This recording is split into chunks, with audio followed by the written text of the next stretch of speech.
প্রিয় দর্শক, আমরা আমাদের সাপ্তাহিক আয়োজন মুক্তমত অনুষ্ঠানে আপনাদের সরাসরি অংশগ্রহণ করবার জন্য আমন্ত্রণ রয়েছেন সিনিয়র সাংবাদিক ডক্টর রেজওয়ান সিদ্দিকী এবং একই সাথে রয়েছেন আরেকজন সিনিয়র সাংবাদিক জনাব সৈয়দ ইশতিয়াক রাজা। দুজনকে স্বাগত জানাচ্ছি আমাদের আজকের এই মুক্তমত অনুষ্ঠানে। যেহেতু প্রথম যে পর্বটি, সেই পার্টে আমরা রোকেয়া বিশ্ববিদ্যালয়ে যে ঘটে যাওয়া যে ঘটনাগুলো সেগুলো নিয়ে আমরা কথা বলবার চেষ্টা করব এবং সে কারণে আমরা যুক্ত করে নিচ্ছি বেগম রোকেয়া বিশ্ববিদ্যালয়ের শিক্ষক সমিতির সাধারণ সম্পাদক জনাব তাবিউর রহমান প্রধানকে আমরা যুক্ত করে নিচ্ছি। আমাদের সাথে আরও একজন অতিথি রয়েছেন বেগম রোকেয়া বিশ্ববিদ্যালয় অধিকার সুরক্ষা পরিষদের সদস্য জনাব মাহমুদুল হক, একই বিশ্ববিদ্যালয়ের শিক্ষক, তিনি রয়েছেন আমাদের সাথে। আজকে দেখে নিতে চাই, আজ বেগম রোকেয়া বিশ্ববিদ্যালয়ে একটা শ্বেতপত্র প্রকাশ করেছে এবং সেখানে প্রেস কনফারেন্সে এই শ্বেতপত্র প্রকাশের সাথে শিক্ষকরা তারা তাদের বক্তব্য দিয়েছে, সেটা দেখেই আসলে আমরা মূল আলোচনায় আসতে চাই। কলিমুল্লাহকে দ্রুত অপসারণ করে তাকে আইনের আওতায় এনে কঠোর শাস্তি প্রদান করা, যাতে কোনো উপাচার্য এমন অপকর্ম করতে না পারেন।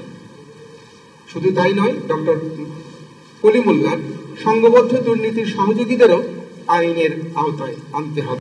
সংক্ষিপ্ত অংশটুকুই আসলে আমরা দেখলাম। আমরা একটু আলোচনায় আসি। আমি রেজা ভাই আপনাকে যদি শুরু করি, যে এখানে আমরা এই বিষয় নিয়ে কথা বলেছিলাম আসলে প্রফেসর নাজমুল হাসান কলিমুল্লাহর সাথে। তিনি আমাদের স্টুডিওতে একদিন এসেছিলেন। তিনি কয়েকটা অভিযোগ খণ্ডন করে তিনি বললেন তার মাকে নিয়োগ দেওয়া হচ্ছে, এই কথাটি মোটামুটি তিনি সত্য নয় সেটি কিন্তু বললেন, যে আমার মা সেই নিয়োগ বোর্ডের কোনো নিয়োগই কিন্তু এখনও পর্যন্ত হয়নি, সেটা বলেছেন। তিনি বলেছিলেন যে 18 কোটি টাকা তারা সরকারের ফান্ড আবার ফেরত দিয়েছেন, সেটি তিনি বলেছেন। এবং তিনি এইটাও বলেছিলেন আগেই সেখানে নকশা বহির্ভূত যে লেনথেন পর্যন্ত সেখানে কাজ হয়ে গেছিলো। এগুলি তার যুক্তি ছিল এখানকার অনুষ্ঠানের মধ্যে। কিন্তু আজকে আমরা দেখলাম যে যারা এই 758 পৃষ্ঠার শ্বেতপত্র প্রকাশ করেছেন তারা কয়েকটি দাবি দাওয়া উত্থাপন করেছেন, তার পদত্যাগ চেয়েছেন এবং তারা মনে করছেন যে তিনি সরে গেলে হয়তো রোকেয়া বিশ্ববিদ্যালয়টি ভালো মতো চলবে। আপনি কীভাবে দেখছেন? ধন্যবাদ আপনাকে। আমার খুবই দুঃখ লাগে যে এইসব বিষয় নিয়ে আমাদেরকে আলোচনা করতে হয়। সাধারণত বিশ্ববিদ্যালয়ের শিক্ষক, তাদের মধ্যে যারা উপাচার্য হন তাদেরকে আমরা খুবই শ্রদ্ধার চোখে দেখতে চাই এবং তাদের একটা সামাজিক অবস্থান কিন্তু অনেক কিছুর ঊর্ধ্বে। কিন্তু অত্যন্ত পরিতাপের বিষয় যে আমাদের বিশ্ববিদ্যালয় উপাচার্যদেরকে নিয়ে আজকে, বিশেষ করে পাবলিক বিশ্ববিদ্যালয় উপাচার্যদের নিয়ে অনেক কথা আমাদের শুনতে হয়।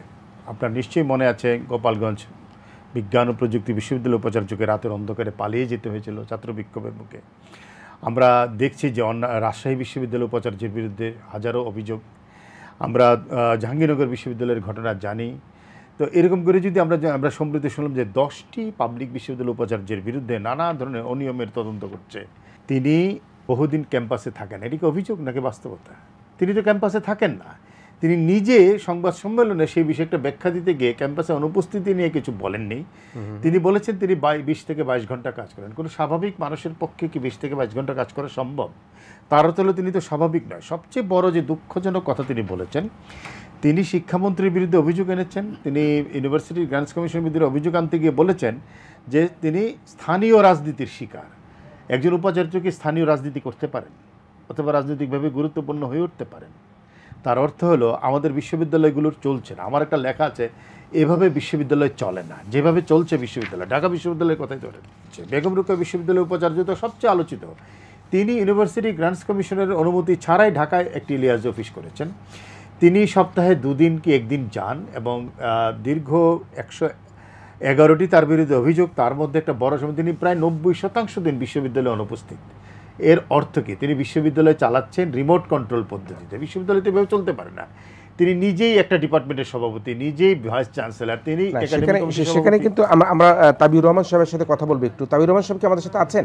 আমি শেষ করে ফেলি। জি, এই জায়গাটা একটু মনে করে দিব আপনাকে। তিনি এটা খণ্ডন করেছেন। আমি না, তিনি খণ্ডন কোথা থেকে করেছেন? তিনি শুধু মুখে বলেছেন, চোরও তো বলে যে আমি চুরি করি। জি জি, কিন্তু তিনি খণ্ডন করেছেন কোন যুক্তিতে বা কোন প্রমাণের ভিত্তিতে? তিনি সেটি বলেছেন, আপনাকে একটু জাস্ট বলে রাখি, সেটি তিনি বলেছেন আমাদের এই অনুষ্ঠানে, যে সেখানে কোনো সিনিয়র শিক্ষক না থাকার কারণের জন্য, যেহেতু অত্যন্ত জুনিয়র শিক্ষক, সেই কারণে তিনি সেই পদগুলি নিয়েছিলেন। কিন্তু ইউনিভার্সিটি লতে অ্যাসিস্ট্যান্ট প্রফেসর হলে ডিপার্টমেন্টের সভাপতি হতে পারে। তাহলে তিনি কেন সেই সভাপতির পদ দখল করে আছেন? ইউনিভার্সিটির আইন কি বলে? এবং তিনি তাহলে সিনিয়র প্রফেসর অন্য বিশ্ববিদ্যালয় থেকে অথবা পৃথিবীর বাইরের বিশ্ববিদ্যালয় থেকে নিয়ে আসতে পারতেন। এগুলো তো সেই অনুমোদন তো তাকে দেওয়া আছে। কিন্তু তিনি অনুমোদনের বাইরে গিয়ে একটা লিয়াজ অফিস করেছেন, তিনি প্লেনে ভ্রমণ করেন। এত টাকা তাকে কে দেয়? কোন সাহসের জোরে তিনি এটা করেন? কোন নিয়মের বলে এটা করেন? আর তো কোনো বিশ্ববিদ্যালয় উপাচার্যের বিরুদ্ধে অভিযুক্ত নেই। তিনি এই উপাচার্যের অ্যাপয়েন্টমেন্ট লেটারে আছে যে তিনি 24 ঘন্টা ক্যাম্পাসে থাকবেন। এইটাই তো শুধু তার বিরুদ্ধে একটা অভিযোগ আনতে পারে, এবং নৈতিক অবস্থান কত দুর্বল হতে পারে যে বিশ্ববিদ্যালয়ের শিক্ষকরা, ছাত্ররা, কর্মচারীরা যাকে চায় না তিনি জোর করে সেই পদে বসে আছেন। জি নিশ্চয়ই। আমি জনাব তাবিউর রহমান প্রধান, আপনি আমাকে শুনতে পাচ্ছেন? জি, শুনতে পাচ্ছি। আচ্ছা, তো শুনলেন যে লিয়াজি অফিসের কথা শুনলেন, 24 ঘন্টা থাকার কথা শুনলেন, আপনারা যে প্রেস কনফারেন্স করেছেন প্রফেসর নাজমুল হাসান করিমুল্লাহ সেই কথা শুনলেন, আজকে আবার শ্বেতপত্র যে প্রকাশিত হয়েছে সেই জায়গার মধ্যে শুনলেন যে তারা 758 পৃষ্ঠা শ্বেতপত্র, সেখানে নানা রকম দাবি দেওয়া করেছে। আপনি সেই বিশ্ববিদ্যালয়ের সাধারণ সম্পাদক হিসাবে, শিক্ষক সমিতি, আপনি বিষয়টাকে কীভাবে বিশ্লেষণ করছেন?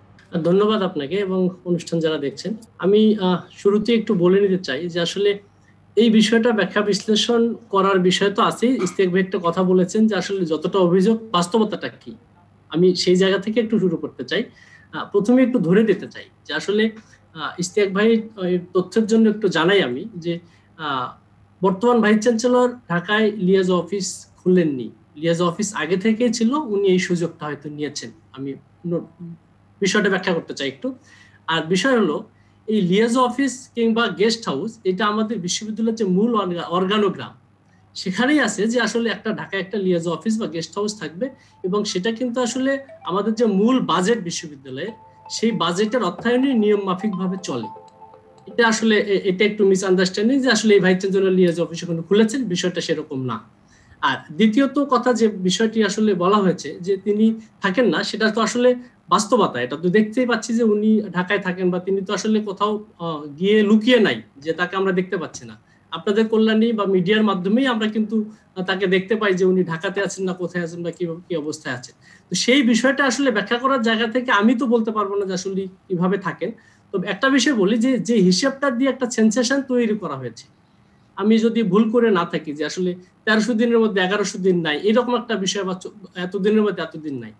আমি যদি এখানে সিম্পল একটা হিসাব দিই, একজন ভাইস চ্যান্সেলরের মেয়াদ 4 বছর, 4 বছরে 365 দিন করে যদি হয় তাহলে তার মেয়াদ কিন্তু 1460 দিন।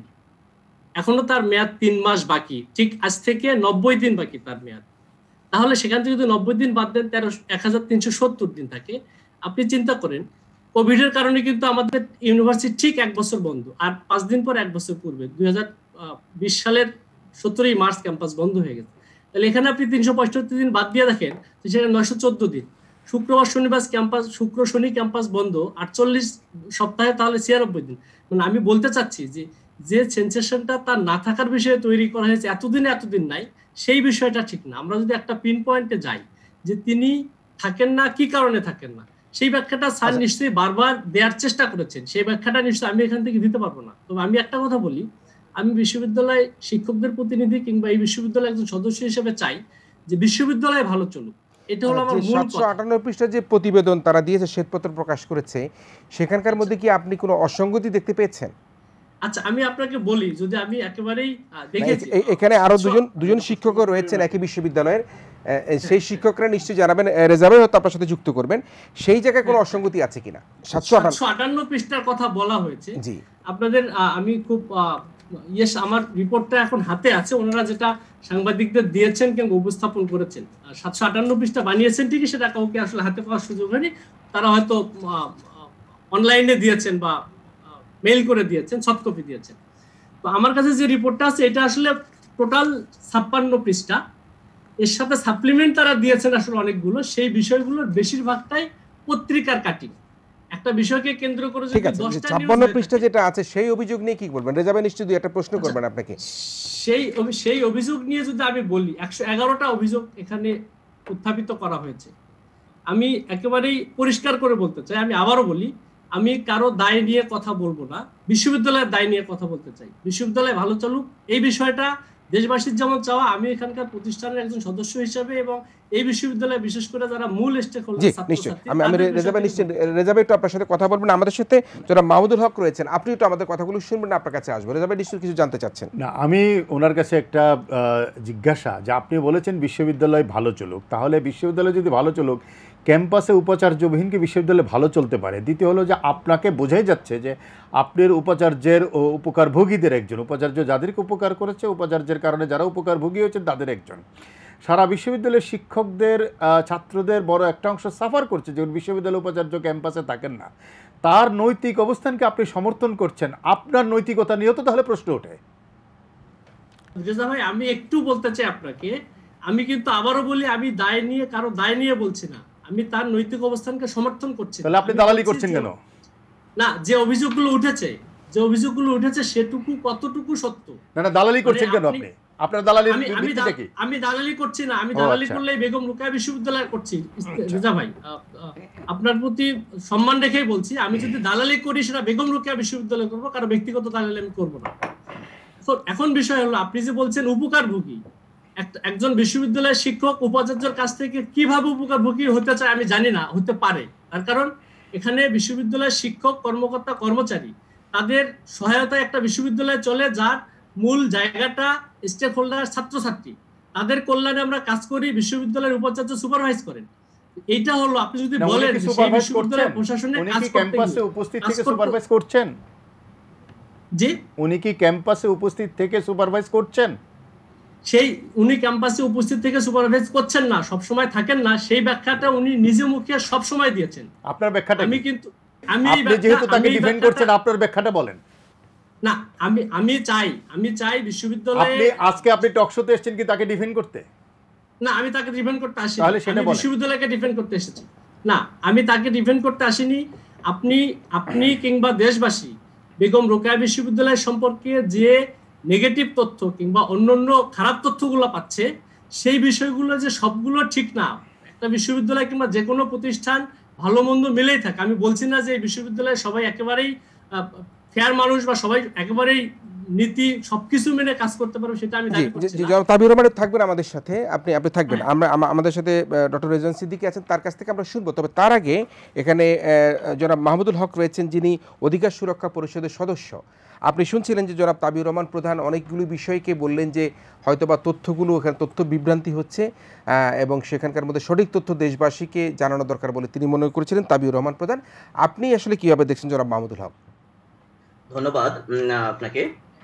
আসলে অনেকগুলো তথ্যের যে একটা বিকৃতি এখানে আমরা করছি না, আসলে তথ্যের বিকৃতি আসলে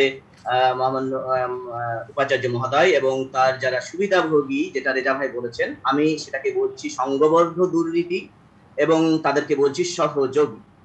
আসলে অনেক তথ্য আমরা আজকে এবং এভিডেন্স, দালিলিক প্রমাণ আমরা আজকে রিলিজ করেছি। 758 পৃষ্ঠা আমরা প্রথমে তৈরি করেছিলাম, কিন্তু এত দুর্নীতির এভিডেন্স আমাদের কাছে আসতে শুরু করলো যে সেটা শেষ পর্যন্ত আজকে গতকালকে আমরা মোটা দাগে অভিযোগগুলি একটু বলবেন। মোটা দাগে অভিযোগগুলি কি আপনারা যেটি প্রকাশ করেছেন? আমাদের 111টা অভিযোগ। উপাচার্য একেবারেই ক্যাম্পাসে আসেন না, এটা আমরা মনিটরিং করি, প্রতিদিন একেবারে মনিটরিং করা হয়। তিনি হয়তো আসলেও 1 ঘন্টা 2 ঘন্টার জন্য আসেন এবং সারাদিন প্রমোদ ভ্রমণে বের হন। অর্থাৎ উনি লিয়াজো অফিসে থাকেন। সকল দুর্নীতির কেন্দ্র হচ্ছে লিয়াজো অফিস, এবং সেখান থেকেই উনি আসলে তার একাডেমিক, প্রশাসনিক সকল ধরনের দুর্নীতি উনি করে থাকেন, এবং তার কিছু একটা সংঘবদ্ধ দুর্নীতির চক্র, যেটা রেজা ভাই উল্লেখ করেছেন, সেটা আমরাও আজকে প্রেস কনফারেন্সে বলেছি। এখানে একটা সংঘবদ্ধ দুর্নীতির চক্র রয়েছে, তাদের মাধ্যমে মূলত তার নিয়োগ বাণিজ্য থেকে শুরু করে আর্থিক যে দুর্নীতি, ইভেন প্রকল্পের দুর্নীতি, সবকিছু তিনি করে থাকেন এবং ঢাকা থেকে মেনটেন করেন। সে কাজটা তিনি খুব সুচারুভাবেই করেন। না, আর্থিক দুর্নীতি বলতে আপনারা কি কোনো রকম কোনো আর্থিক দুর্নীতির কোনো খতিয়ান কি আপনাদের কাছে আছে কিনা? আমরা তো শুনতেই পাচ্ছি আর্থিক দুর্নীতির কথা, কিন্তু দুর্নীতির কোনো হিসাব তথ্য আপনাদের কাছে আছে কিনা যে এই প্রকল্পে? আমাদের কাছে বিভিন্ন আর্থিক দুর্নীতির রেকর্ড আছে। আমাদের কাছে নিয়োগ দুর্নীতির অনেক এভিডেন্স আছে। আমি কিছুক্ষণ আগে একটা বিষয় বলতে চাই, যে তাবির রহমান প্রধান উনি যে বললেন যে ওনাকে আমি ডিফেন্ড করছি না, আমরা বিশ্ববিদ্যালয়কে ডিফেন্ড করছি। আমি একটা বিষয় উল্লেখ করতে চাই। গত কয়েকদিন আগে 28 ফেব্রুয়ারি আমাদের গণযোগাযোগ ও সাংবাদিকতা বিভাগের সভাপতির মেয়াদ, হেড অফ দ্য ডিপার্টমেন্ট, আমাদের সভাপতি বলেন না, বিভাগীয় প্রধানের মেয়াদ শেষ হয়। এরপরে জনাব নাজমুল হাসান কলিমুল, আমাদের উপাচার্য, অবৈধভাবে একজন উপাচার্য কিন্তু একজন বিশ্ববিদ্যালয়ের ডিপার্টমেন্টের দায়িত্ব নিতে পারেন না। ওখানে স্পষ্ট বলা হয়েছে, আমাদের আইনে, বিশ্ববিদ্যালয়ের যে আইন আছে, বেগম রোকেয়া বিশ্ববিদ্যালয় আইন 2009, সেখানে স্পষ্টভাবে বলে দেওয়া হয়েছে জ্যেষ্ঠতার ভিত্তিতে ডিপার্টমেন্টের চেয়ারম্যান বিভাগীয় প্রধান নিয়োগ করা হবে। সেক্ষেত্রে তিনি 5 দিনের জন্য ওই বিভাগের চেয়ারম্যান হয়েছেন। এবং মজার বিষয় হচ্ছে তিনি এর মধ্যে একটা প্ল্যানিং কমিটি গঠন করেছেন। প্ল্যানিং কমিটি হচ্ছে কি নিয়োগ এবং পদোন্নতির জন্য খুবই একটা গুরুত্বপূর্ণ বডি ডিপার্টমেন্টের জন্য। সেখানে 3টা স্বাক্ষর, 3 জন হচ্ছে প্ল্যানিং কমিটির সদস্য, তার মধ্যে হচ্ছে উপাচার্য হচ্ছে সেই প্ল্যানিং কমিটির 2টা স্বাক্ষরের মালিক, একটা হচ্ছে সভাপতি হিসাবে, একটা হচ্ছে ডিন হিসাবে, আবার তিনি ওই অনুষদের ডিনও। তো 3টা স্বাক্ষরের মধ্যে 2টা স্বাক্ষর দিয়ে এই তাবিউর রহমান প্রধানকেই 5 দিনের জন্য তার জন্য কিন্তু চেয়ারম্যান হয়েছে। এবং তাবিউর রহমানকে পুরস্কার দেওয়া হতো, তারা যে দুর্নীতির সহযোগী এবং সংঘবদ্ধ যে দুর্নীতির করে যাচ্ছে, এই জন্যই তাকে একটা পুরস্কার হিসাবে তার পদোন্নতি দিয়েছে। এবং মজার বিষয় হচ্ছে সেই পদোন্নতিটা দিয়েছে একদিনে বোর্ড হয়েছে, সেই দিনে 2টার সময় বোর্ড হয়েছে, 6টার সময় সিন্ডিকেট হয়েছে, দিয়ে তার পদোন্নতি দেওয়া হয়েছে। এরপরে তাকে অফার করা হয়েছে তাকে চেয়ারম্যান বানানো। একজন সিনিয়র শিক্ষক থাকা সত্ত্বেও, যিনি আইনগতভাবে আমাদের সিনিয়র শিক্ষক আছেন এবং তিনি ওই ডক্টর নজরুল ইসলাম, তিনি ওই বিভাগের আসলে সভাপতি, বিভাগের প্রধান হওয়ার জন্য মানে ম্যান্ডেটরি তাকেই দিতে হবে, এর বাইরে যাওয়ার কোনো সুযোগ নেই। সেক্ষেত্রে এই যে একটা দুর্নীতি এবং এই যে জনাব মাহমুদুল হক, আপনি থাকবেন, আমরা তাবিউর রহমান প্রধানের কাছ থেকে তার মন্তব্য শুনবো যে তার সুবিধাভোগী হিসেবে আপনি তাকে আখ্যায়িত করছেন। দেখা যাক কি হয়। আমি এখানে আরেকজন বিজ্ঞ সাংবাদিক রয়েছেন, ডক্টর রেজওয়ান সিদ্দিকী, আপনি শুনলেন এবং এই সার্বিক বিশ্লেষণে কি রেজা ভাই কিন্তু খোলামেলায় সেটি বললেন যে শুধুমাত্র এই যে আমাদের বেগম রোকেয়া বিশ্ববিদ্যালয় নয়, এই ধরনের আরও 10টি বিশ্ববিদ্যালয়ের কথা বললেন, তদন্ত চলছে। তো এই যে শিক্ষার কথা আমরা বলি, আমরা স্বল্প আয়ের দেশ থেকে আমরা বড় আয়ের দেশের দিকে যাচ্ছি, তো এরকম হলে কীভাবে হবে? আপনি মাহমুদুল হক তো হাটে হাড়ি ভেঙে দিয়েছেন, মানে যে কেন এতক্ষণ ধরে তাবিউর রহমান প্রধান, যেটা খুব রূঢ়ভাবে সৌদি ইশতিয়াক রেজা বলছেন, আপনি দালালি করছেন কেন? তো দালালি কেন করছেন এটা তো আমরা খুব স্পষ্ট বুঝে ফেললাম। অর্থাৎ এই বিশ্ববিদ্যালয় চালানোর জন্য এটিও একটি দুর্নীতি যে তাবিউর রহমান প্রধানকে অন্যদের ডিঙিয়ে তাকে ডিপার্টমেন্টে হেড করা হয়েছে বা সভাপতি করা হয়েছে। এখন যেটা হয়েছে যে উনি হিসেব দিলেন যে 1460 দিন এখনও কমপ্লিট হয় নাই এবং 118 দিন হয় নাই। এই বিশ্ববিদ্যালয়ে ওনার প্রেজেন্ট, মানে কবে কবে উনি প্রেজেন্ট আছেন, সেটা কিন্তু একটা বড় শিটের মধ্যে এই বিশ্ববিদ্যালয়ের শিক্ষকরাই সেটা কোন কোন দিন উনি প্রেজেন্ট ভাইস চ্যান্সেলর, সেটা কিন্তু তারা উল্লেখ করেছেন এবং দাগ দিয়ে রেখেছেন। পরে দেখেন খুবই রহস্যজনক যে এই শিটটা এখান থেকে গায়েব হয়ে যায় এবং সেইটা কিন্তু কেউ আর উদ্ধার করতে পারে নাই। এবং সেটা কিভাবে গায়েব হয়েছে সেটা কিন্তু বেশ রহস্যময়। তো এখন কথা হলো যে কি পদ্ধতিতে উনি টিকে আছেন, সে পদ্ধতির একটা হলো তাবিউর রহমান প্রধান, যেটা মাহমুদুল হক উল্লেখ করেছেন। তো সুতরাং বিশ্ববিদ্যালয়গুলো, তাবিউর রহমান প্রধান তো সেখানকার শিক্ষক সমিতির সাধারণ সম্পাদক, তো সাধারণ সম্পাদক তিনি তো নির্বাচিত হয়ে এসছেন বা কোনো প্রক্রিয়া এসছেন, সুতরাং তার যে পারসেপশন নিশ্চয়ই তিনি সেটা বলেছেন। না সেটা বলেন, সেটা উনি যেটা বলছেন সেটা কেন বলছেন সেটা তো আর আমাদের এই মাহমুদুল হকের কথার পরে আমাদের কাছ থেকে তো আর কোনো রহস্য নাই যে উনি কেন বলেছেন। উনি বলেছেন যেহেতু সমস্ত নিয়ম নীতি ভেঙে তাকে এই ডিপার্টমেন্টে হেড করা হয়েছে সিনিয়রদের ডিঙিয়ে, ফলে উনি তো বোর্ড একদিনের মধ্যে সিন্ডিকেট, তো ফলে উনি তো এই গীত গাইবেনই। সুতরাং এটা কিন্তু রেজা ভাই, এই যে বেগম রোকেয়া বিশ্ববিদ্যালয় কিন্তু শুধুমাত্র যে প্রফেসর করিমুল্লাহ সাহেবের সময়, তার আগে যখন প্রফেসর নূর নবী ছিলেন, তার আগে তখন কিন্তু একটা আন্দোলন, কিন্তু মানে সেখানকার পরিবেশটা কি কোনো কারণে এরকম আমরা দেখছি স্থানীয় পর্যায়ে যে বিশ্ববিদ্যালয়গুলো হচ্ছে সেখানে অনিয়মটা দিয়েই শুরু হচ্ছে।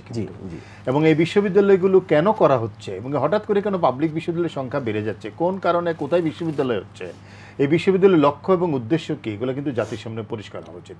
আমি ধরেই নিলাম যে নাজমুল হাসান কলিমুল্লাহ কোনো ধরনের অনিয়ম করেন নাই, কিন্তু অনিয়মের অভিযোগ ওঠার পরে নৈতিক জায়গাটা কোথায় যে উনি এরকম থাকেন? না, সেখানে তো নৈতিক জায়গা বলতে তিনি যদি অনিয়মের অভিযোগ করে সরেই যায়, আমি রেজওয়ান ভাই আপনাকেই বলছি, সরেই গেলে তো তিনি প্রমাণ হয়ে গেল যে তিনি আসলে নৈতিক স্ফলন হয়েছে, কিন্তু তিনি তো বলতে চাচ্ছেন না আমি নানা রকম জায়গায় না করেছেন। উনি বলেছেন যে উনি ক্যাম্পাসে না গেলেও 20-22 ঘন্টা অফিস করেন, এটা কি স্বাভাবিক? তিনি বলেছেন তিনি স্থানীয় রাজনীতির শিকার। স্থানীয় রাজনীতির প্রসঙ্গ এগুলো উপাচার্য আনবেন কি করে? তিনি কি রাজনীতি করেন? তিনি তো বিশ্ব একাডেমিক পার্সন, তিনি রাজনীতির শিকার কেন বলবেন? তিনি কেন চাঁদপুরের রাজনীতিকে প্রসঙ্গ টেনে তিনি শিক্ষামন্ত্রীর বিরুদ্ধে অভিযোগ করছেন, আমাদের দেশীয় উপাচার্য নিয়োগ থেকে আরম্ভ করে বিরুদ্ধে অভিযোগ করছেন।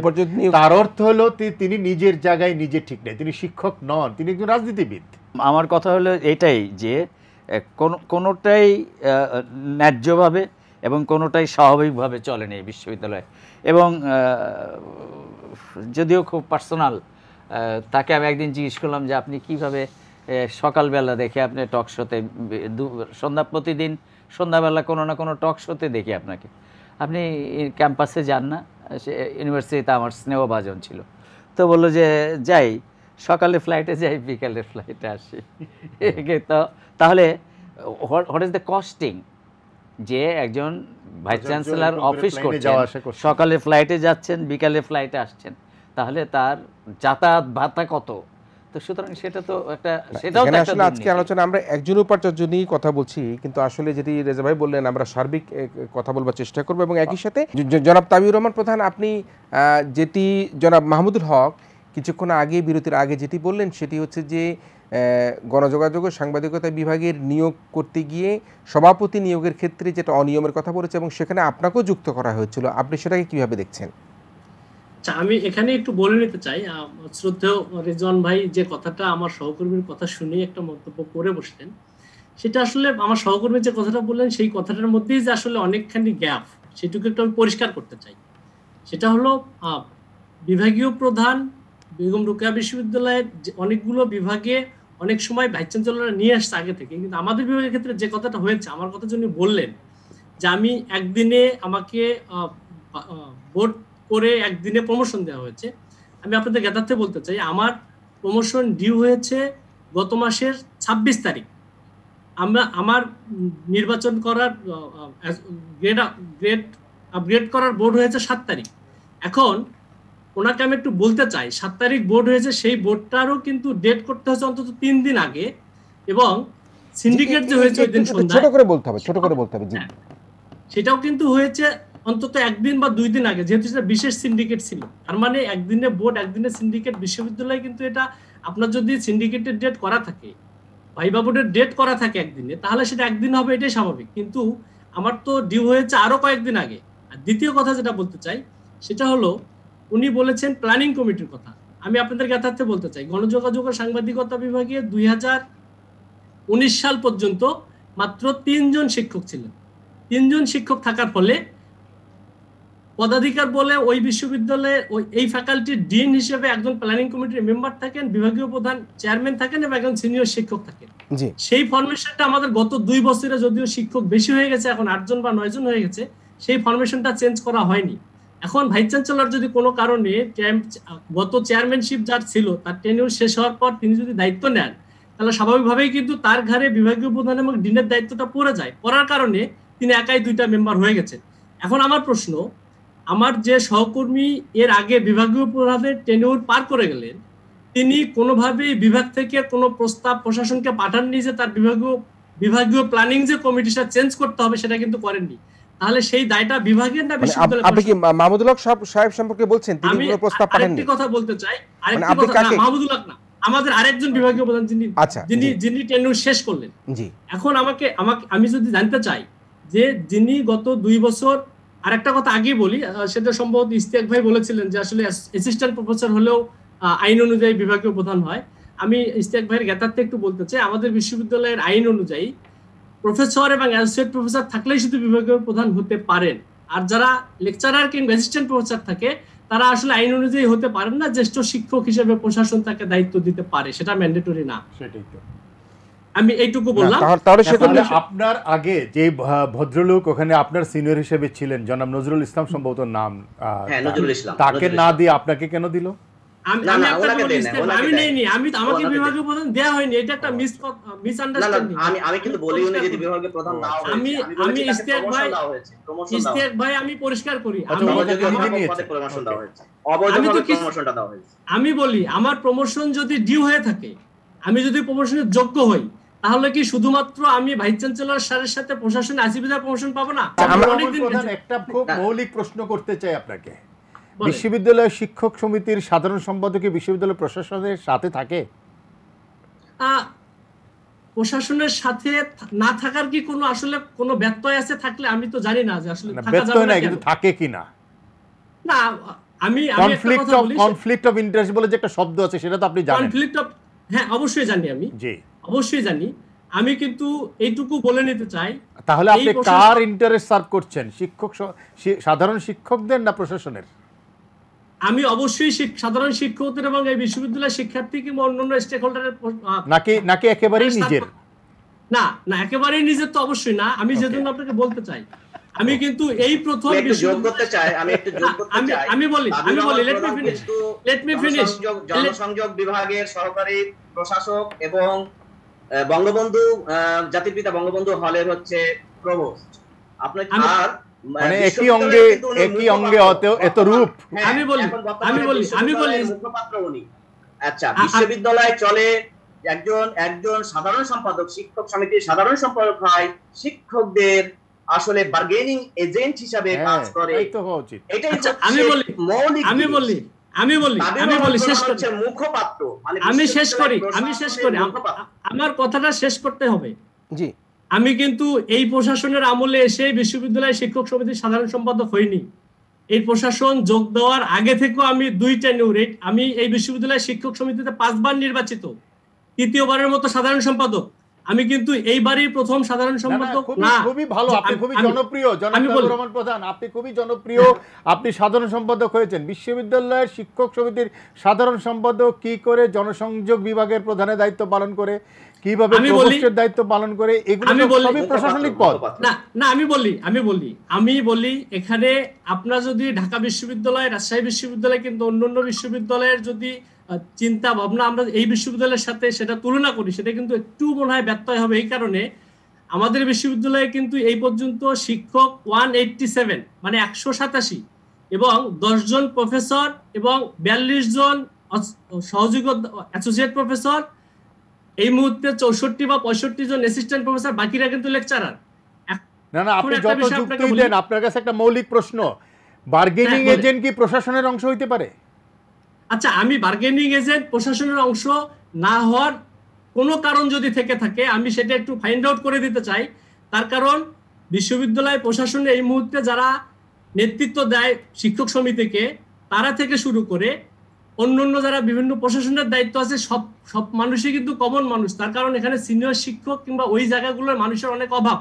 আপনি কি তাহলে প্রশাসনে থাকলে এই সমিতিতে থাকা যাবে না, এটা কিন্তু আসলে বলার অপেক্ষা রাখে না। কিন্তু 10 জন মানুষের মধ্যে যদি সেটা ভাগ করে দেয় প্রশাসনের পদগুলো, আমি বলি সেটা হবে, তবেও সেটা হচ্ছে মাত্র কয়েকজন মানুষের মধ্যে কুক্ষিগত এই পদগুলো।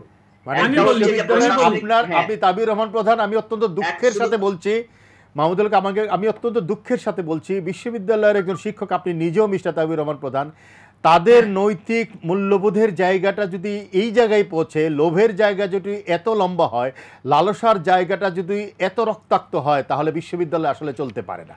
আমি বলি আপনার সাথে আমি 100% একমত। তার কারণ সেই কোশ্চেনটাই বা সেই কথাটাই আমি এখন আপনাকে বলতে চাচ্ছিলাম, নেক্সট যেটা আমাকে থেমে দেওয়া হলো। জি, এই বিশ্ববিদ্যালয়ের যারা এই যে আজকে আপনাদের শ্বেতপত্র দিয়েছে সুরক্ষা পরিষদ, এই সুরক্ষা পরিষদের যে কয়েকজন মানুষ আছে, সেটা মনে রাখেন কিনা? জি, আমি শিক্ষক অবশ্যই, আমি এই কথাটা বললি,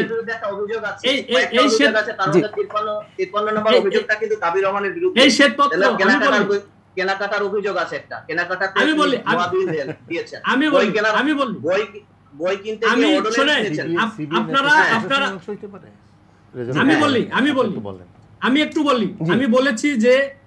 আমি বলেছি এই বিশ্ববিদ্যালয়ে যারা এখন সুরক্ষা পরিষদে আছেন তাদের শতকরা 90 জন মানুষ এই বিশ্ববিদ্যালয় প্রশাসনের সাথে শুরু থেকে ছিলেন কমপক্ষে 2 থেকে 2.5 বছর।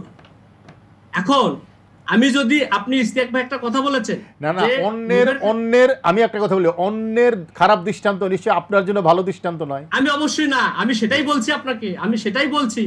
তাহলে 2 থেকে 2.5 বছর আপনারা বিশ্ববিদ্যালয় তারা অন্যায় করেছে বলে আপনিও করবেন?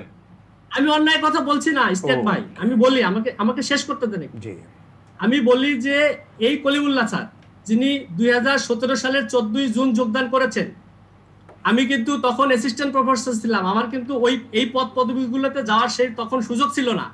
আমাদের সিনিয়র যারা ছিলেন তারাই কিন্তু সেই পদ পদবিগুলো গিয়েছিলেন এবং শিক্ষক সমিতির বড় বড় পদে ছিলেন।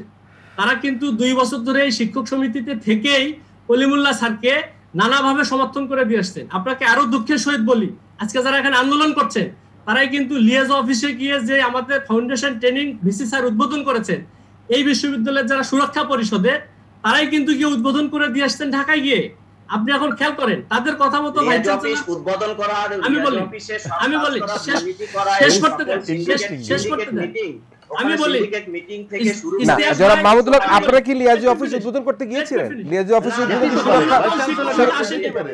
জি, আমি বলি মাহমুদুল হক তখন শিক্ষক হননি। আমি বলি আমাকে মাহমুদুল হক তখন কেন শিক্ষক হয়নি সেটারও একটা ব্যাখ্যা প্রয়োজন। আমি সেটা ব্যাখ্যা কিন্তু 2012 সালে নিয়োগ আমি বলি তাবিউর রহমান প্রধান হচ্ছে। আমি বলি মানে আপনারা যদি নিয়োগের একটা ইতিহাস শুনেন তাবিউর রহমানের, তাহলে আপনারা আমি ব্যক্তিগত জায়গায় পরে আসি। আপনি আমাকে যদি একটু সময় দেন, আমি একটা জায়গায় বলি কে লিয়াজুজ অফিস উদ্বোধন করতে গিয়েছিল, কে যায় নাই, কারা এখন আন্দোলনে আছে, কারা এখন আন্দোলনে নাই, কারা সুবিধা ভোগ করছে, কারা নাই। সবচেয়ে বড় কথা, এই বিশ্ববিদ্যালয়টি চলছে না, এই বিশ্ববিদ্যালয়ে কোনো একাডেমিক কর্মকাণ্ড হচ্ছে না, এই বিশ্ববিদ্যালয় অনৈতিক কর্মকাণ্ডের একটা স্বর্গরাজ্য হয়ে গেছে। এই বিশ্ববিদ্যালয়ে কে কবে উপাচার্যের সাথে ছিল, কে আজকে উপাচার্যের বিরুদ্ধে গেছে, এটাই যদি আলোচনার মানে মূল বিষয় হয়, তাহলে বলতে হবে এই বিশ্ববিদ্যালয় যে উদ্দেশ্যে প্রতিষ্ঠিত হয়েছিল সেই উদ্দেশ্য আজকে বলতে সুরক্ষা কমিটির অনেকে কিন্তু সুবিধাভোগীর অংশ ছিল। জি ইস্তেক ভাই, আমি আপনাকে খুব সম্মানের সহিত বলতে চাই, আমরা কিন্তু সেই বিষয়টা একটা তথ্য আমি ইস্তেক ভাই, আমি বলি ইস্তেক ভাই, আমার একটু কথা আছে, আমি আপনাকে বলি ইস্তেক ভাই, আপনারা শুনে আশ্চর্য হবেন। এখন বিষয়টা হয়েছে কি, আমরা যে বিষয়গুলো শুনে ফেলে সারকমস্টেন্সেস না জেনে কিন্তু আমরা বুঝি যে ওই বিষয়গুলো বলুন সময় নাই, বলুন। আমি বলি তাহলে আমি যে কথাটা ইস্তেক ভাই বললেন মার্কেটিং এজেন্ট, আমি তো শিক্ষক সমিতির সাধারণ সম্পাদক, অবশ্যই আমাকে শিক্ষকদের পক্ষে প্রশাসনের সাথে লড়াই করতে হবে, এটাই স্বাভাবিক। আমি আবার বলি শিক্ষকের প্রমোশন কিন্তু হয়, আমি বলি প্রমোশন কিন্তু হয়, সে একজন কিন্তু আমি বলি আপনারা জেনে নেন। আসামি আমাকে বলতে দিবেন প্লিজ। আমি বলি ইস্তেক ভাই, কিরণ ভাই, আমি একটু কথাগুলো শেষ করি, আমার কথা শেষ করার পর আমি বলছি। এখন বিষয় হলো, আমরা সকলে যখন ভাইস চ্যান্সেলরের সাথে শুরু করলাম, এবং ভাইস চ্যান্সেলরের সাথে সত্যি কথা বলতে কি আমাদের বিশ্ববিদ্যালয়ের যে দুর্ভাগ্য, আমাদের বিশ্ববিদ্যালয় প্রতিষ্ঠার পর থেকেই নানা সংকটে চলে আসছিল।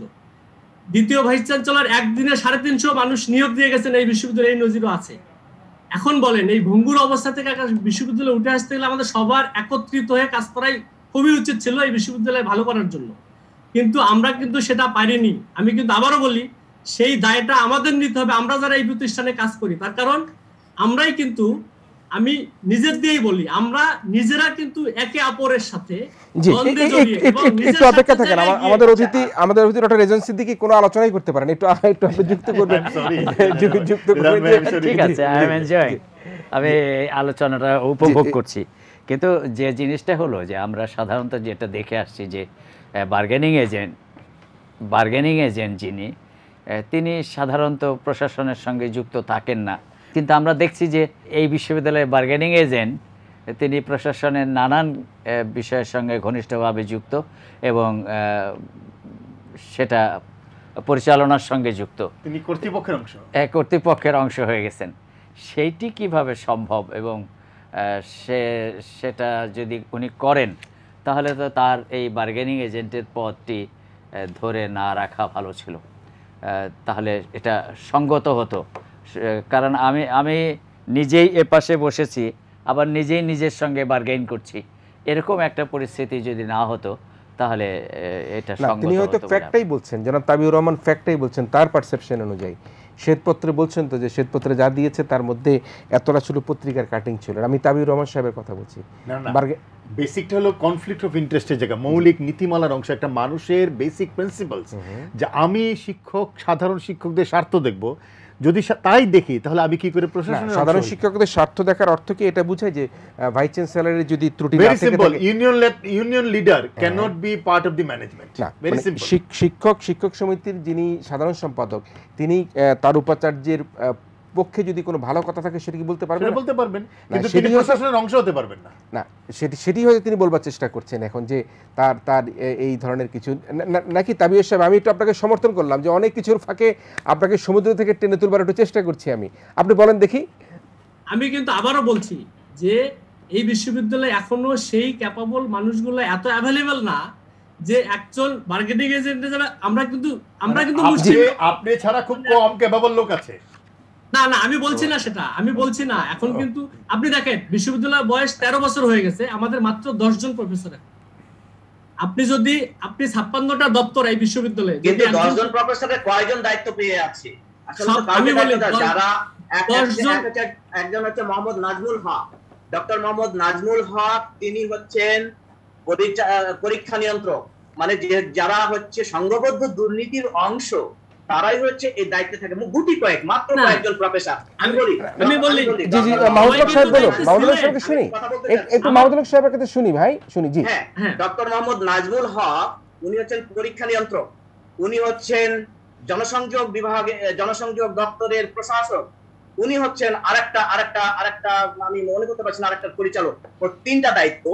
এবং যত তদন্ত কমিটি হয় সকল তদন্ত কমিটির উনি প্রধান, এবং যত কিছু হয় এই কয়েকজন 2-3 জন প্রফেসর এবং তাবিউর রহমান প্রধানদের মতো কয়েকজন মিলে একটা সিন্ডিকেশন তৈরি করেছেন এই বিশ্ববিদ্যালয়ে। আমরা এই জন্য আজকে পরীক্ষা সুরক্ষা পরিষদ, আজকে আমাদের যে অভিযোগ 111টা অভিযোগ, তার মধ্যে কিন্তু ডকুমেন্টস, এই যে এটা হচ্ছে ডকুমেন্টস, তাবিউর রহমানের অভিযোগ বিরুদ্ধে অভিযোগ হচ্ছে 53 নম্বর, আর অন্যান্য জায়গাতে মানে বিচ্ছিন্নভাবে অভিযোগ আছে তার বিরুদ্ধে। সে একজন পতাকা অবমাননার আসামি, কিন্তু তাকে পদায়ন করা হয়েছে, চারকোনা পতাকা তৈরি করেছিল তারাই। আপনি সেই পতাকা মামলার আসামি, তদন্তে প্রমাণিত হয়েছে, আমি বলি বিচার চলছে। আরেকটা মজার ঘটনা আমি বলতে চাই, যে তাকে যখন সহকারী অধ্যাপক পদে সে যখন দরখাস্ত করে, আমি তারই বলছি, তখন কিন্তু তার পদোন্নতি আটকে গিয়েছিল, কারণ সে আরেকটা মামলার আসামি ছিল। এটা হচ্ছে 2016 সালে, না সরি 2015 সালে। মানে কার কথা বলছেন? কার কথা বলছেন? তাবিউর রহমানের কথাই বলছি। আমি তখনও শিক্ষক সমিতির কারণ যে তিনি ছিলেন, কারণ যে একটা মামলার আসামি ছিলেন। এবার তাকে প্রমোশন দিয়ে পুরস্কৃত করেছেন বর্তমান উপাচার্য। আরেকটা মজার ঘটনা করি, তাবিউর রহমান কিন্তু প্রভাষক হওয়ার আগেই সহকারী অধ্যাপক হয়েছে। মজার ঘটনা এরকম আমি বলি আমাকে এখানে একটু বলতে দিতে হবে। আগেই আমি বলি স্থায়ী করতে হবে। আগে স্থায়ী করার 50তম সিন্ডিকেটে তিনি হচ্ছেন সহকারী অধ্যাপক। আমার কাছে ডকুমেন্ট সিন্ডিকেটের কাগজ আছে, কিন্তু 50তম সিন্ডিকেটে তিনি হচ্ছেন সহকারী অধ্যাপক হয়েছেন। 51তম সিন্ডিকেটে আমার উনি সহকারী অধ্যাপক। বাংলাদেশের ইতিহাসে নয়, বিশ্বের ইতিহাসে এটা খুবই খুবই। আর ওনার যদি নিয়োগপত্র আপনি দেখেন, মানে যদি নিয়োগ দেখেন জালিয়াতি করে কিভাবে নিয়োগ হয়েছে, সেটাও আমাদের কাছে ডকুমেন্টস আছে, সেটা নিয়ে মামলা হয়েছে, এখন আরেকটা মামলা হচ্ছে। এই ধরনের একজন ব্যক্তিকে ডক্টর নাজমুল হাসান কলিমুল্লাহ তার প্রধান নিয়ম মানে অপারেশনাল কমান্ডার বানিয়েছে এই বিশ্ববিদ্যালয়ে। অপারেশনাল কমান্ডারটা কি? তিনি কোথায় কোন কাজ হবেন সেটা দেখভাল করবেন, ওখানে কি দুর্নীতি হবেন ওটা দেখভাল করবেন। এবং শুধু তাবিউর রহমান, আরো অনেকগুলো সিন্ডিকেশনের সদস্য আছে, হ্যাঁ, তারা মিলে একটা সিন্ডিকেট গড়ে তুলেছেন। এটা কিন্তু বিশ্ববিদ্যালয়ের প্রশাসনের সিন্ডিকেট নয়। আমি একটু কথা বলতে চাই, আমাকে একটু আমাকে একটু বলতে দিতে হবে। আমি মাহমুদুল শেষ করুক, তারপর আমরা আসি একটু। জি জনাব মাহমুদুল শেষ করুন। এই কথাগুলো চলে গেলে অসম্পূর্ণ থেকে যায়। আমি একটু তাকে আমার কথা শেষ করে মাহমুদুল শেষ করুক আগে, আপনি মাহমুদুল সাহেব শেষ করুক, তারপর আপনার কাছে আসি। জি আচ্ছা, তাবিউর রহমান প্রধান, আমি বলি কিভাবে একটা 25,000 টাকা করে ওরা টাকাগুলো তুলে, কিভাবে 25,000 টাকা বেশি তুলতে হলে কিন্তু আপনার অগ্রিম তোলা যায় না। এই জন্য অগ্রিম তোলার জন্য 25,000 টাকা করে ওনারা তুললেন। বই কেনার একটা কমিটিতে উনি বই কেনার টাকা তুলে, বই কেনার জন্য কমিটি সেখানে ওডোনেল কিনেছেন ওয়াশরুমে।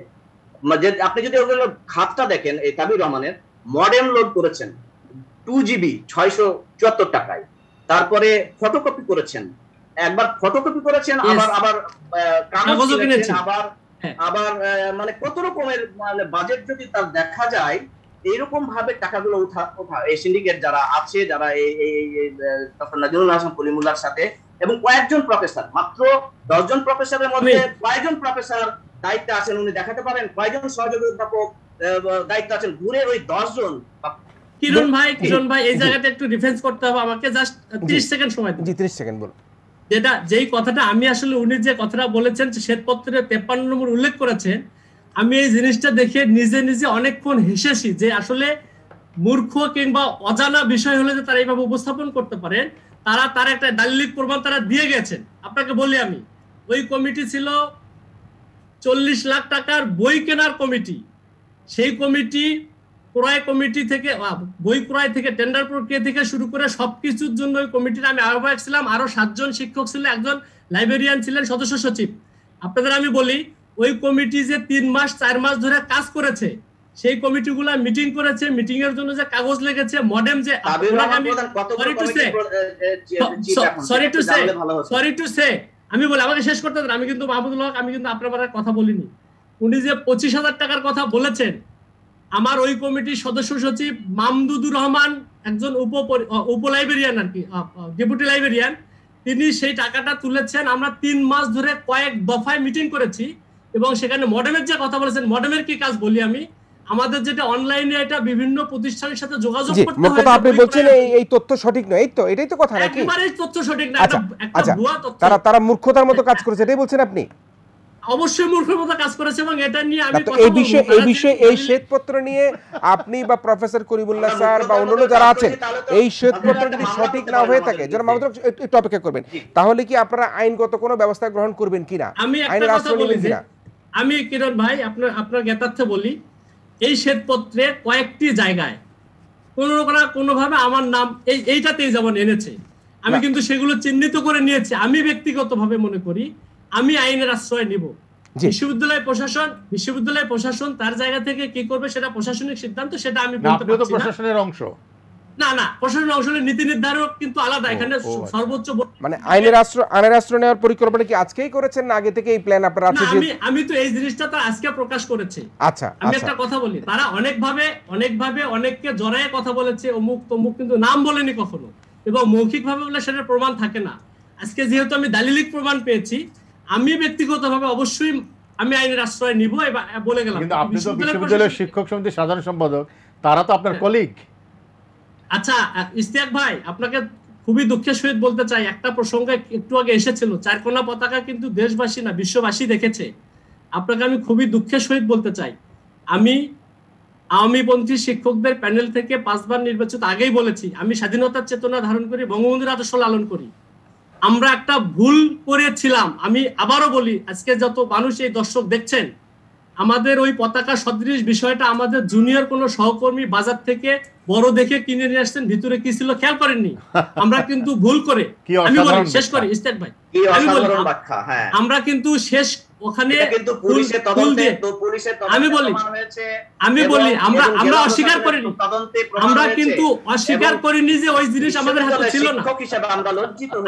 আমি লজ্জিত, আমি নিজেও লজ্জা পাই।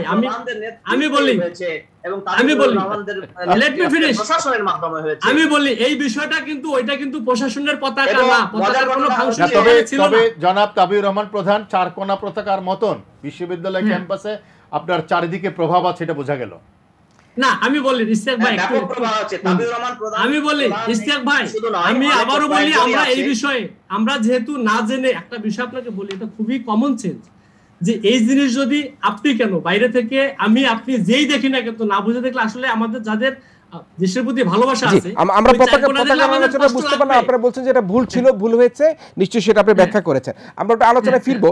তবে একটা বিষয় এখানে এসে জনাব মাহমুদুল হক একটা মামলার প্রস্তুতি কিন্তু গ্রহণ করছে জনাব তাবিউর রহমান প্রধান এবং যাদের বিরুদ্ধে আপনারা অভিযোগ করেছেন জনাব মাহমুদুল হক, আপনারা সেই আইনের আশ্রয়কে মোকাবেলা করবার জন্য কি প্রস্তুত আছেন কিনা? মোকাবেলা করার জন্য প্রস্তুত আছি এবং আমাদের যথেষ্ট এভিডেন্স আছে।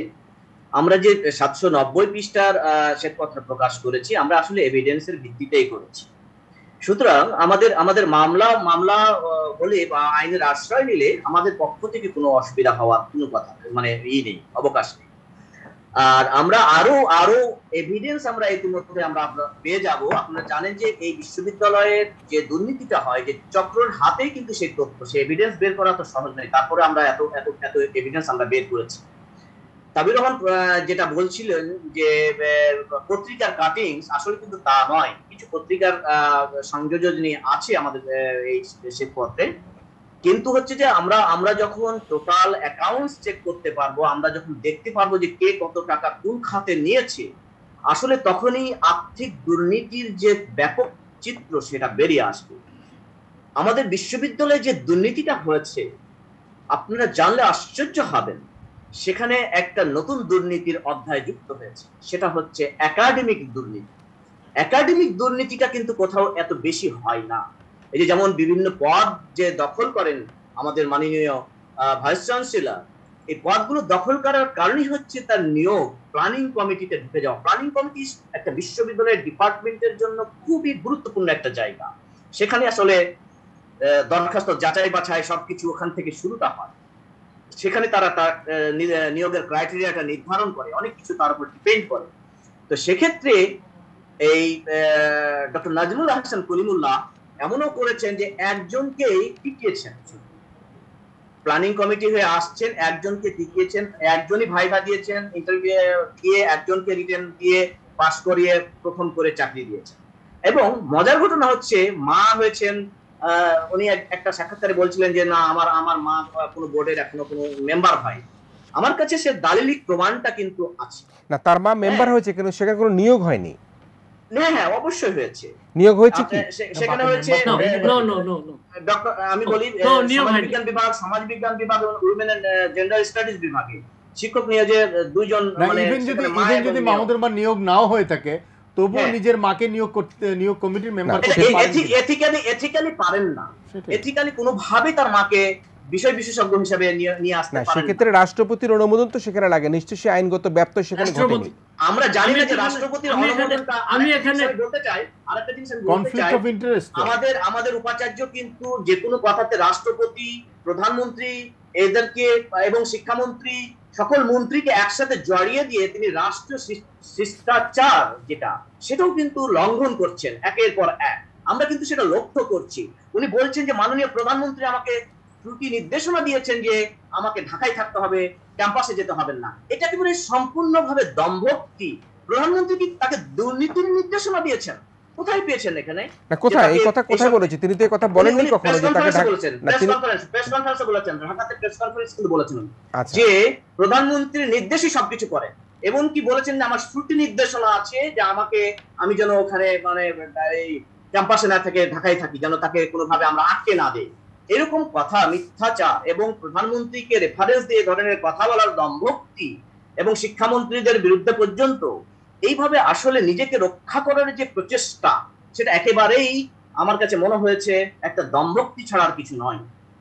জি, আর একটা মজার কথা শুনবেন আপনারা জানাবো যে উনি কিন্তু একই সাথে 26টা কোর্স নিয়েছেন, একটা কোর্সের কোনো ক্লাস নেই।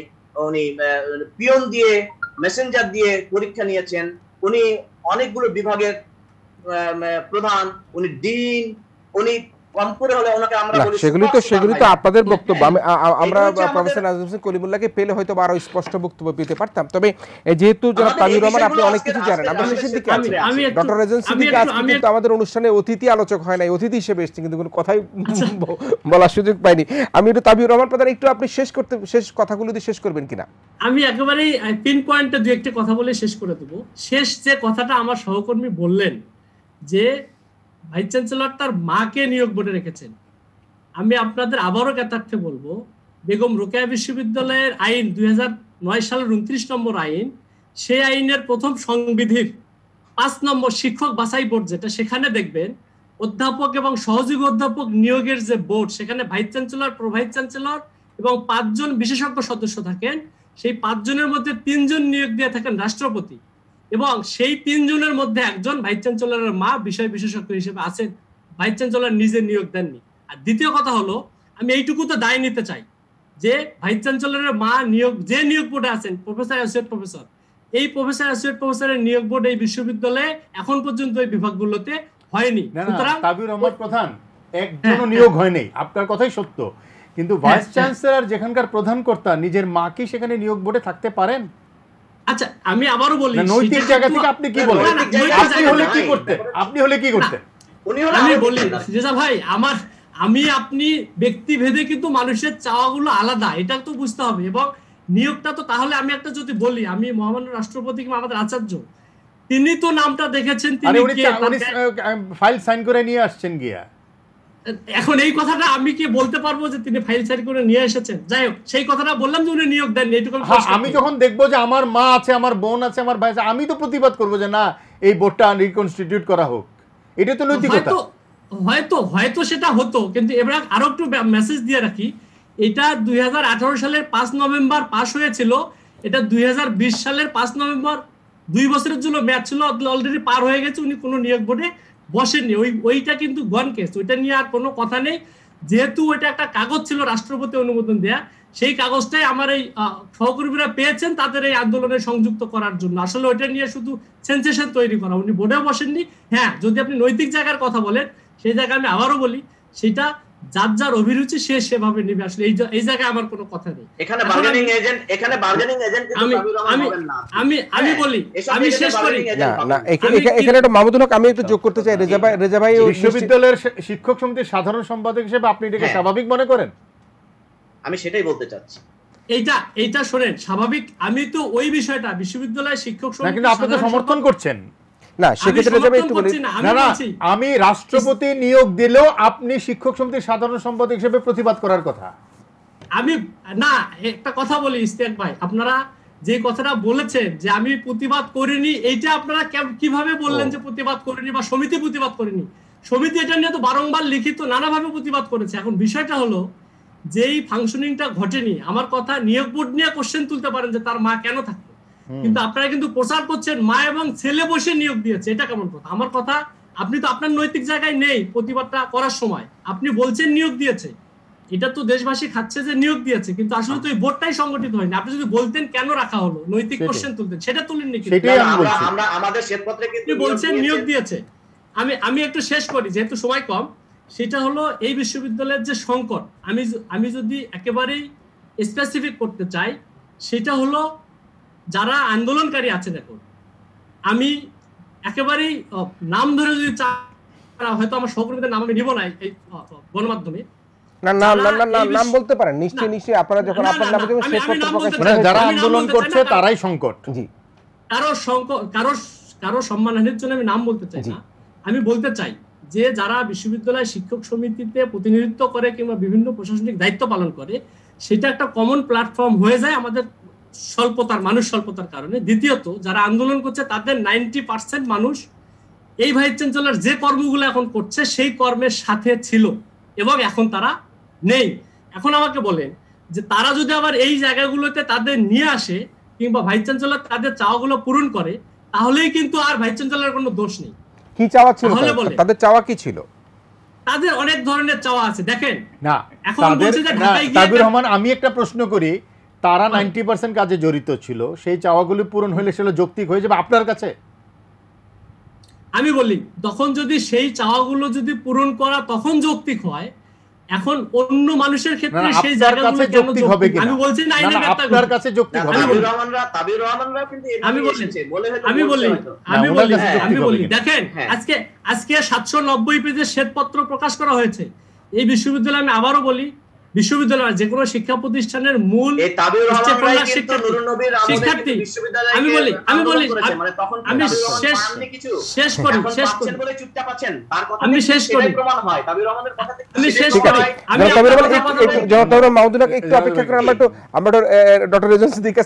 আমরা ওয়াইন্ড আপ সেশনে আছি, এখন একটু ওয়াইন্ড আপ করবেন আপনি। শুনলেন এবং আমরা দেখতে পেলাম যে জনাব তাবিউর রহমান প্রধান বললেন 90% শিক্ষকই কিন্তু একসময় ওনার পক্ষেই ছিলেন, তাদের দাবি দেওয়াগুলো পূরণ হচ্ছে না বলে এখন তারা এই পক্ষে চলে গিয়েছে। অন্যায়ের সমর্থন হয়। জি, হ্যাঁ, সেটাই মূল কথাটা হলো সেটাই।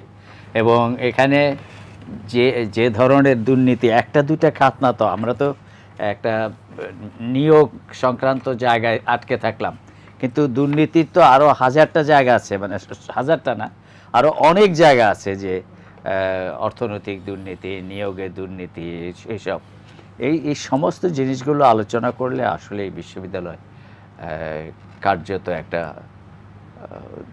প্রচণ্ড দুর্নীতিগ্রস্ত একটা বিশ্ববিদ্যালয়ে পরিণত হয়েছে, যার আসলেই অবসান হওয়া দরকার। এবং এখানে কিন্তু খানিকটা ভাইস চ্যান্সেলরের অধ্যত্ব প্রমাণ আছে যে শিক্ষামন্ত্রী সম্পর্কে উনি যে বক্তব্য রিপোর্টার্স ইউনিটির সভায় দিয়েছেন, সেটিও অধ্যত্বমূলক। সেটি অতটা না বলাই সঙ্গত ছিল। মনে হয় যে তার পেছনে এমন কোনো শক্তি রয়েছে যে শক্তির সাহায্যে তিনি সব কিছু চুরমার করে দিতে কার পারেন। পিছনে? ভাইস চ্যান্সেলরের পেছনে। আচ্ছা, তো সেটিও থাকলেও শো না করাই ভালো ছিল এই পর্যন্ত। জি রেজা ভাই। আমিও মনে করি যে দেখেন, এটা একটা নৈতিকতার প্রশ্ন, একই সাথে একটা বিশ্ববিদ্যালয়ের কিন্তু সামনের দিকে এগোবার প্রশ্ন। বেগম রোকেয়া বিশ্ববিদ্যালয় উত্তরাঞ্চলের একটা গুরুত্বপূর্ণ বিশ্ববিদ্যালয় হয়ে উঠতে পারত, কিন্তু আমরা শুরু থেকে দেখছি নুন নবী চৌধুরীর আমলে বলেন, এই আমলে বলেন, বিশ্ববিদ্যালয় চলছে না।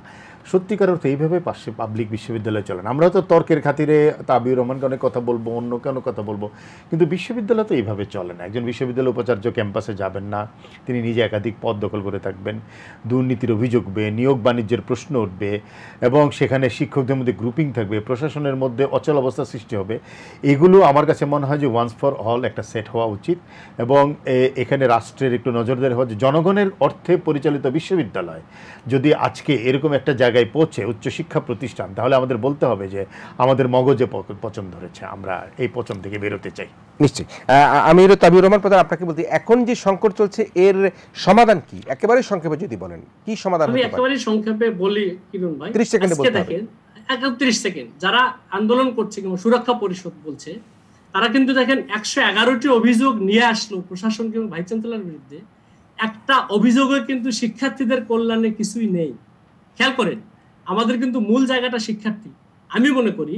আর একটা বিষয় বলে নেই, পয়েন্ট আমার দিতে খেয়াল ছিল, সেটা হলো আমি বলি, এই বিশ্ববিদ্যালয়ে কিন্তু ভাইস চ্যান্সেলর যোগদান করার পর থেকে, আমি আবারও বলি, কোনো কিছু ডিফেন্স করার জন্য বলছি না, একদিনও কিন্তু ক্লাস পরীক্ষা কখনোই বন্ধ হয়নি অনিবার্য কোনো কারণে, প্রথম কথা। দ্বিতীয় কথা, আমাদের বিশ্ববিদ্যালয়ে যে সংকটে নিমজ্জিত হয়েছিল, আমি একেবারে প্রশাসনের মানুষ কিংবা বিশ্ববিদ্যালয় শিক্ষক সমিতির একজন প্রতিনিধি কিংবা এই বিশ্ববিদ্যালয়ের মানুষ হিসেবে বলতে পারি, সেই শিক্ষার্থীদের সংকটের জায়গাগুলো কিন্তু বিশেষ করে সেশন যান, যদি কোভিড না আসতো গত 1 বছরে, আমাদের কিন্তু ওই জায়গাটা থেকে উত্তরণের জায়গা চলে গিয়েছিলাম। এখন সমাধানের জায়গা বলি আমি, সেটা হলো একেবারেই খুবই যদি স্পেসিফিক করি আমি, তাহলে ভাইস চ্যান্সেলররা না, সংশোধন হইতে হবে এই বিশ্ববিদ্যালয়ে যারা আমরা কাজ করি। আমাদের ভাইস চ্যান্সেলরের দোষ দিয়ে লাভ নাই, তার কারণ আমরা এক পক্ষ যখন সাথে থাকি তখন তারা খারাপ, আরেক পক্ষ সাথে আসলে সেই পক্ষ ভালো। এখানে একটি রেশারেশির জায়গা, দলাদলির জায়গা শুরু হওয়ার কারণে ওই মানুষগুলো হয়তো এই সুযোগটা নেই। এটা আমার ব্যক্তিগত পারসেপশন। আমি বলি, এই বিশ্ববিদ্যালয় ভালো চালাইতে গেলে, এই বিশ্ববিদ্যালয়ের ভালো করতে হলে যে কাজটা করা জরুরি, সেটা হলো বিশ্ববিদ্যালয়ের ভালোর জন্য, নট ব্যক্তিগত বিষয়, বিশ্ববিদ্যালয়ের ভালোর জন্য সবার ঐক্যবদ্ধ কাজ এবং শিক্ষার্থীদের। তাহলে ভাইস চ্যান্সেলরের কোনো দায় কি আপনি দেখতে পাচ্ছেন না? আমি অবশ্যই না, দায়টা তো তিনি, আমি তো বলছি মানে শুদ্ধ হবার জায়গা কি শুধুমাত্র এই বিশ্ববিদ্যালয়ের শিক্ষকদের কথাই বলছেন? শুধু শিক্ষক বলছি না, আমি শিক্ষক, কর্মকর্তা, কর্মচারী, সকল স্টেক হোল্ডার, সবাইকে শুদ্ধ হবে, কিন্তু না ভাইস চ্যান্সেলরকে স্টেক হোল্ডার না, আমি বলি স্টেক হোল্ডার না। স্টেক একটা বিষয় হলো, ভাইস চ্যান্সেলর তো আসেন 4 বছরের জন্য, ওনার সময়টা উনি পার করে যেতে পারলেই তো চলে যান। তো উনি 4 বছরে সব সর্বনাশ করে দিয়ে গেলে সর্বনাশ করে চলে যাবে। এবং আমরা যদি আমরা যদি সেই জায়গায় তার কাছে থেকে সেই ভালো কাজটা আদায় করে নিতে পারি, তাহলে অবশ্যই সেটা সম্ভব। শেষ করি, মাহমুদুল হক সাহেব 10 সেকেন্ডে শেষ করবেন। মাহমুদুল হক সাহেব 10 সেকেন্ডে শেষ করবেন। বলতে চাই, একজন বিশ্ববিদ্যালয়ের শিক্ষক হচ্ছেন অত্যন্ত উঁচু মানের, এবং একজন উপাচার্য হচ্ছেন আরো উঁচু মানের। আমরা আসলে সে ধরনের উঁচু মানের শিক্ষক এখন আমরা পাচ্ছি না। বিশ্ববিদ্যালয় প্রশাসনকে সঠিকভাবে পরিচালিত করতে হলে সঠিক একজন উপাচার্য আমাদের অবশ্যই নিয়োগ দিতে হবে, এবং এই যে সিন্ডিকেশনে যারা আছে, সংঘবদ্ধ দুর্নীতি যারা আছে, তাদেরকে শাস্তির আওতায় আনতে হবে। সরকারের কাছে কিন্তু আমাদের এই দাবিটাই কিন্তু এখন অতি জোরালো। আমি এটাই বলেই আমি শেষ করছি। জি জি, আমি ধন্যবাদ জানাচ্ছি জনাব ইশতিয়াক রেজা, আপনাকে, ডক্টর রেজওয়ান সিদ্দিক, আপনার দুজনকে ধন্যবাদ জানাচ্ছি। আজকের আলোচনায় আসলে আমরা বেগম রোকেয়া বিশ্ববিদ্যালয়কে নিয়ে কথা বললেও কিন্তু আমাদের কাছে যে গণমাধ্যমে দেখেছি যে খুলনা কৃষি বিশ্ববিদ্যালয়, বরিশাল বিশ্ববিদ্যালয়, মাওলানা ভাসানী বিজ্ঞান ও প্রযুক্তি বিশ্ববিদ্যালয় সহ আপনি যদি বলছিলেন প্রায় 10টি বিশ্ববিদ্যালয় এই ধরনের অনিয়মের অভিযোগ রয়েছে। আসলে শিক্ষাকে আমরা এমন এক জায়গায় নিতে হবে, সেই জায়গাটাকে কিন্তু আমরা মাথা উঁচু করে গর্ব করার একটা জায়গায় নিতে হবে, এবং শেখানোর জন্য আমরা বলতে চাই যে আমাদের এই সকল শিক্ষা প্রতিষ্ঠান সহ শিক্ষাক্ষেত্রে যত সকল অনিয়ম দুর্নীতি রয়েছে সব কিছু বন্ধ হোক, এবং বেগম রোকেয়া বিশ্ববিদ্যালয়, বিশেষ করে বেগম রোকেয়া বিশ্ববিদ্যালয়ে যে অনিয়মের কথা আজকে প্রকাশিত হচ্ছে, বলা হচ্ছে, অভিযোগ উত্থাপিত হয়েছে, এই সকল অভিযোগগুলোকে আমরা খণ্ডন করে যাতে বেগম রোকেয়া বিশ্ববিদ্যালয় একটা চমৎকার বিশ্ববিদ্যালয় হিসেবে তার শিক্ষক শিক্ষার্থীরা একসাথে একত্রিত হয়ে তাদের যে কর্মপন্থা কার্যপ্রণালী পরিচালনা করতে পারে সেই আশাবাদ ব্যক্ত করে আজকের মতো আমাদের আয়োজন এখানে শেষ করছি। প্রিয় দর্শক, আপনারা ভালো থাকবেন, সবাই মিলে ভীষণ ভালো থাকবেন।